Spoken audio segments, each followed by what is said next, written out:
संकटांवर मात करण्यासाठी, जीवनात समृद्धी आणण्यासाठी आणि आपली स्वप्न पूर्ण करण्यासाठी आता आपल्याला साथ देतील शुभरत्न। आर्थिक, प्रापंचिक, राजकीय आणि शारीरिक भरभराटीसाठी आजच आपल्या राशीचं शुभरत्न परिधान करा। 5 पिढ्यांपासून विश्वासाची परंपरा। शुभरत्न केंद्र AH मोतीवाला, नेहरू चौक, महाराष्ट्र बँकेसमोर, निपाणी।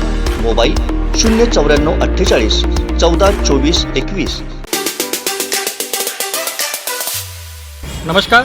सिंधुदुर्गच्या पोलीस दलात खळबळ उडून देणारी घटना आज घडलेली आहे। वैभवडी पोलीस स्थानकाचे उपनिरीक्षक सूरज पाटील आणि हवालदार मारुती साखरे यांना एसीबीच्या पथकाने आज रंगेहात पकडलेल्या लाच घेताना रंगेहात पकडलेल्या एका तक्रारदाराची तक्रारीचं तडजोड करण्यासाठी ही लाच मागितली होती। सुमारे 40,000ची लाच मागली होती। तडजोडी अंती ही 30,000 रुपये हे ठरले होते आणि त्यातील पहिला हप्ता आज 20,000 रुपये देण्याचा ठरवलं आणि ते 20,000 रुपयाची लाच देत असताना हे आज एक अधिकारी आणि एक पोलीस हवालदार हा रंगेहात एसीबीच्या पथकाने पकडलेले।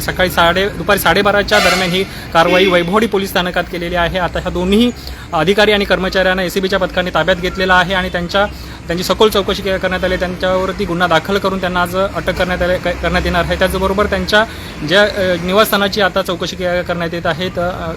एसीबीचं पथक आहे ते आताच त्यांच्या दोन्ही या संशयितांच्या निवासस्थानी पोहोचलेले आहेत। त्यांच्या निवासस्थानाची झडती घेतली जात आहे। ही कारवाई आहे ती आज सकाळी करण्यात आलेली आहे आणि या लाचेची मागणी ही या पोलिसांकडून काल करण्यात आलेली होती।